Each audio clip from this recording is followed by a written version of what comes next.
اعوذ باللہ من الشیطان الرجیم بسم اللہ الرحمن الرحیم رب اشرح لی صدری ویسر لی امری واحلل عقدۃ من لسانی یفقہوا قولی۔ ریاکاری کے بارے میں اللہ کے نبی صلی اللہ علیہ وسلم کی حدیثیں۔ حضرت شداد بن اوس رضی اللہ تعالی عنہ کے بارے میں بیان کیا گیا کہ ایک مرتبہ وہ رونے لگے۔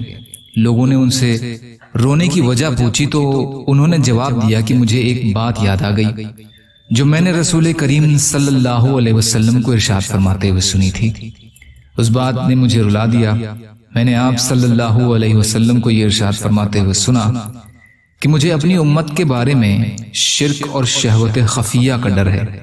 حضرت شداد رضی اللہ عنہ فرماتے ہیں کہ میں نے عرض کیا، یا رسول اللہ، کیا آپ کے بعد آپ کی امت شرک میں مبتلا ہو جائے گی؟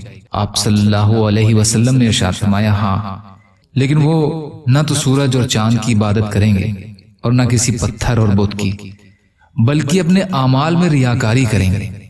شہوت خفیہ یہ ہے کہ کوئی شخص تم میں سے صبح روزہ دار ہو، پھر اس کے سامنے کوئی ایسی چیز آ جائے جو اس کو پسند ہو، جس کی وجہ سے وہ اپنا روزہ توڑ ڈالے اور اس طرح اپنی خواہش پوری کر لے۔ مسند احمد۔ یا اللہ ہم سب کو ریاکاری سے بچنے کی توفیق عطا فرمائیے۔ یا اللہ کہنے سننے سے زیادہ عمل کی توفیق عطا فرمائیے۔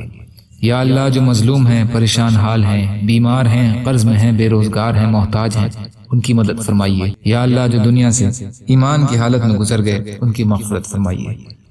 یا اللہ ہم سب کو دنیا اور آخرت کی تمام خوشیاں نصیب فرمائیے برحمتک یا ارحم الراحمین۔ لا الہ الا اللہ محمد رسول اللہ۔ السلام علیکم۔